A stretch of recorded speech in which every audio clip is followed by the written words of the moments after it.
Assalamualaikum warahmatullahi wabarakatuh. A'udzubillahi minasyaitonirrajim. Bismillahirrahmanirrahim. Asyhadu an la ilaha illallah wa asyhadu anna Muhammadar Rasulullah. Allahu ahad. Allahu ahad. Allahu ahad. Terima kasih kepada anda semua. Pada video yang ringkas ini, insya-Allah saya ingin menyampaikan sedikit pandangan saya tentang berkaitan dengan isu kalimah Allah. Bismillahirrahmanirrahim. Sebenarnya pada hakikatnya Allah itu Tuhan bagi semua makhluk, dan sebenarnya tidak menjadi satu halangan bagi semua makhluk untuk menyeru atau memanggil atau menyebut nama Allah. Namun demikian, dalam kita nak mengenal Allah itu, haruslah semua manusia ini harus faham dan kenal dan patut tahu, iaitu untuk mengenal Allah itu mesti menerusi hamba-Nya yang terpilih, yang kita sebut sebagai Nabi dan Rasul.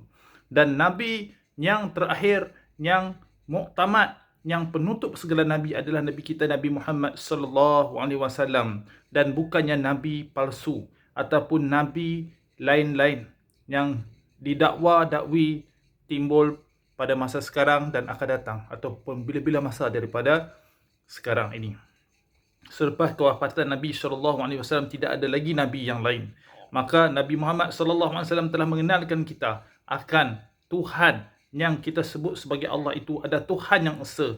Dia satu-satunya, tunggal, tiada beranak dan diperanakkan. Dia menjadikan manusia dan menjadikan makhluk dan segala isi alam ini menerusi hukum-hukum alam yang tertentu. Jadi bermaksud di sini bukanlah dia menjadikan itu di depan kita terus menjelma begitu, tapi menerusi proses-proses hukum-hukum ataupun proses hukum-hukum semula jadi. Seperti mana nak berlakunya anak, mesti berlakunya persenyawaan ataupun perhubungan antara lelaki dan wanita, lalu melahirkan anak itu, kan? Namun roh yang Allah tiupkan ke dalam jasad kita itu adalah daripada Allah, dan ia adalah suci dan sakral. Dan roh itu bukannya zat Allah, dan itu bukanlah anak Allah, dan itu bukanlah kembar ataupun cebisan daripada zat Allah. Itu kita faham. Itu sebenarnya makhluk dan khalik, makhluk dan pencipta ini berbeza, dan kita tidak boleh menjadi pencipta dan pencipta tidak boleh menjadi makhluk. Itu kena harus kita faham. Jadi apabila orang Kristian mahu menggunakan kalimah Allah ini, makanya haruslah digunakan dalam konteks yang tepat. Dalam konteks yang tepat di dalam perlembagaan negara, meletakkan agama Islam sebagai agama rasmi. Agama Islam sebagai agama rasmi. Segala apa yang ada terkandung dalam Islam itu seharusnya rasmi juga. Cuba kita fikir, kalau urusan rasmi, contoh kita menggunakan jata negara, pejabat, Perdana Menteri misalnya, untuk kegunaan yang di luar urusan rasmi, untuk mempengaruhi orang dan sebagainya. Jadi kalau kita nak lihat perbuatan menggunakan jata negara ataupun logo rasmi atau cop rasmi jabatan kerajaan tanpa melibatkan urusan rasmi adalah satu benda yang bersalahan dengan undang-undang. Jadi cuba kita fikir, agama Islam adalah agama rasmi yang termaktub dalam perlembagaan. Jadi, apa sahaja yang berkaitan dengan Islam, khususnya tentang asma-asma atau istilah yang merujuk kepada agama Islam secara tetap, itu seperti kalimah Allah, kalimah Islam, kalimah syahadah, selawat ke atas Nabi dan sebagainya, benda perkara-perkara yang termaktub di dalam agama Islam itu sendiri seharusnya tidak boleh diselewengkan dan digunakan oleh orang lain. Kalau mereka nak menggunakan juga, mereka haruslah menggunakan dalam konteks di dalam ajaran Islam itu sendiri. Kalau sekalipun orang Kristian nak sebut Tuhan tu, God tu sebagai Allah juga, maka dia kenalah faham dan dia kenalah mengetahui dan menyedari bahawa Allah yang digunakan itu adalah satu istilah rasmi di dalam agama rasmi yang termaktub dalam perlembagaan. Jadi kita lihat pada keputusan yang dibuat oleh Hakim Mahkamah Tinggi tersebut adalah bersalahan sama sekali dengan undang-undang dan perlembagaan negara. Saya mengatakan demikian kerana kita melihat agama Islam adalah agama rasmi. Jadi kita tidak boleh menyelewengkan kalimat Allah itu yang di dalam agama rasmi itu Islam tidak boleh digunakan untuk tujuan-tujuan yang lain. Jadi ini sama saja perbuatan ajaran-ajaran sesat yang menggunakan kalimah Allah untuk mengatakan dia Nabi contohnya. Untuk mengatakan ada Al-Quran lain daripada Al-Quran yang umat Islam guna sekarang ini. Dan ajaran sesat ni harus dibatas. Sama juga, kan? Kita menerima Kristian sebagai satu agama yang besar, kan? Dan kita menerima kemajmukan itu, kan? Jadi apabila mereka nak menggunakan kalimah Allah yang mana rasmi, agama Islam ini adalah agama rasmi persekutuan seperti mana termaktub dalam perlembagaan, maka seharusnya perbuatan itu adalah tidak benar dan bersalahan sama sekali dengan perlembagaan negara. Jadi bagi anda yang menekuni undang-undang, sila tekuni, sila dalami, dan kalau boleh cabar keputusan mahkamah ini. Dan saya nak beritahu kat sini, biar peguam-peguam dan pengamal undang-undang mencabar fakta ini ataupun keputusan yang dibuat oleh Mahkamah Tinggi baru-baru ini. Biarkan. Saya seru kepada semua pengamal-pengamal perundangan dan undang-undang, peguam-peguam Muslim, tolong bergabung dan sila gunakan hujah ini, iaitu Islam agama rasmi. Dalam Islam itu kalimah Allah merujuk kepada Allah Wahad, Allah itu Maha Esa. Allah itu esa, tiada beranak dan tidak diperanakkan. Itu telah digunakan secara rasmi. Makanya jangan orang lain, termasuk Kristian sekalipun, hendak menggunakan dia secara rasmi pula. Kalau mereka nak menggunakan, mereka harus menggunakan dalam konteks yang betul, iaitu Allah itu esa. Sekalipun mereka mungkin tidak memperakui kerasulan Nabi Muhammad SAW, walaupun dalam kitab mereka ada tertulis, tetapi jangan sekali-kali kalian mencabar kesabaran umat Islam. Kami adalah umat yang senyap, kami adalah umat yang diam, dan kami umat yang diajar untuk berakhlak. Tapi kalau anda semua berlebih-lebihan, melampau-lampau selepas ini menggunakan kalimah Allah di dalam negara Malaysia ini, lalu anda nak mewawarkan Tuhan itu ada anak, saya tak tahu saya nak kata apa. Kan? Harus anda ingat, kalau bukan saya, anda harus ingat, orang putih pun dah kaji orang Melayu. Orang Melayu ni ada satu sifat, iaitu sifat amok. Saya bagi tahu, sifat amok ini dia tak peduli siapa-siapa pun. Dia tak peduli apa-apa pun. Jadi jangan sampai ke tahap itu. Saya bukan kata dalam konteks rasis, bukan saya kata dalam konteks anti nasionalisme, bukan anti kenegaraan, bukan anti undang-undang, bukan. Sesekali orang Melayu tidak akan melanggar pemerintah dia. Orang Melayu yang betul-betul. Tapi kalau anda menggunakan agama Islam, iaitu kalimah Allah itu yang kita kenal dari Islam itu dah rasmi termaktub dalam undang-undang, anda gunakan untuk menyebarkan dakwah anda yang mendatangkan Tuhan itu anak-anak, maka anda harus hadapi kami, umat Islam. Kami tidak akan bertolak ansur dalam hal ini. Anda boleh menyebarkan agama Kristian, anda boleh menyebarkan Bible dalam bahasa Melayu dan sebagainya, tetapi jangan guna perkataan Allah. Jika anda menggunakan perkataan Allah, kalau kami masuk campur, kalau kami bersuara, dan apa lagi kalau kami bertindak, jangan salahkan kami umat Islam. Jangan salahkan kami umat Islam. Sebab perlembagaan telah mengatakan Islam adalah agama rasmi persekutuan. Bila kata agama rasmi persekutuan, segala instrumen yang ada di dalam agama Islam ini tidak patut diusik dan diselewengkan. Kalau kami umat Islam menyelewengkan makna-makna dalam Islam itu sendiri pun, kami dianggap sesat dan boleh ditangkap, dipenjarakan.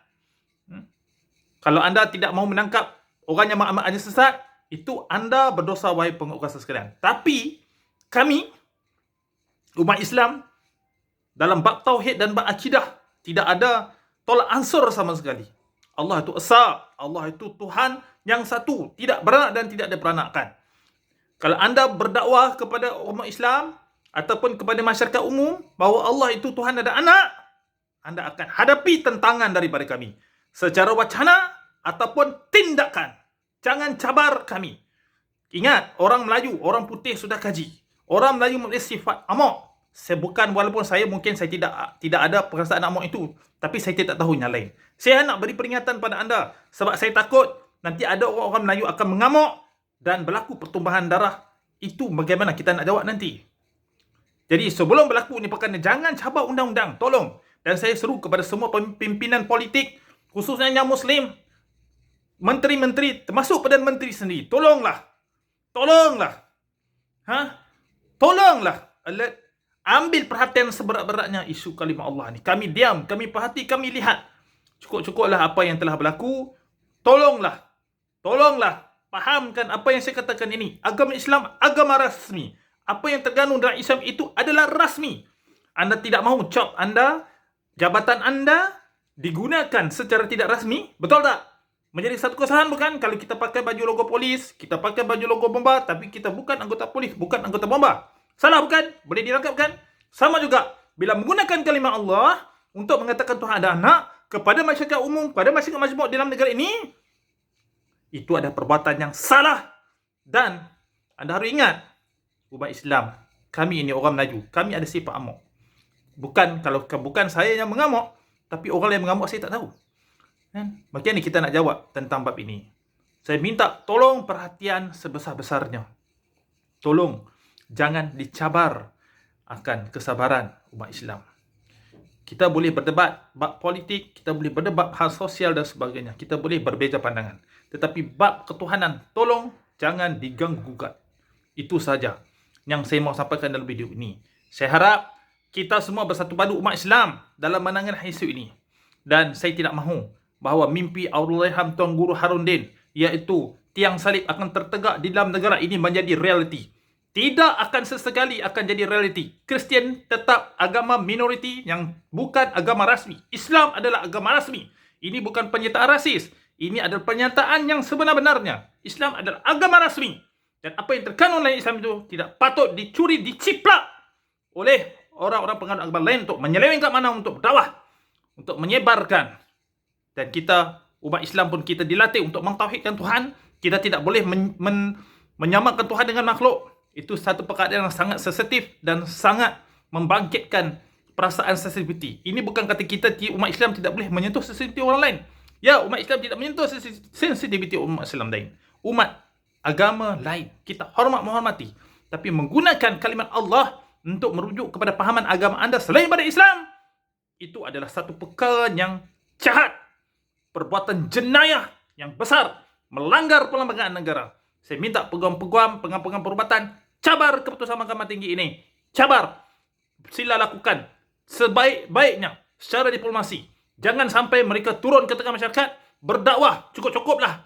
Mereka ini menyebarkan baik-baik terjemahan dalam bahasa Melayu kepada anak-anak Melayu. Cukup-cukuplah.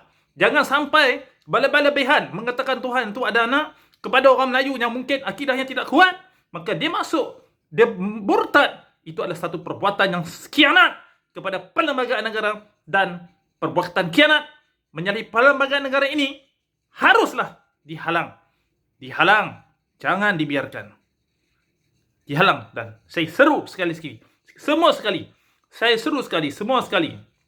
Kita, rakyat Malaysia, saling menghormati antara agama kita sesama.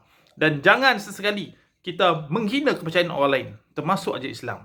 Cukup-cukuplah kalimah Allah dijadikan sebagai tapak kasut, ditulis pada tapak kasut, dipijak. Cukup-cukuplah. Dihina, ditulis, ditatu pada badan dan sebagainya. Cukup-cukuplah. Cukup-cukuplah ya. Cukup-cukuplah. Jangan dicabar-cabar lagi. Tolonglah.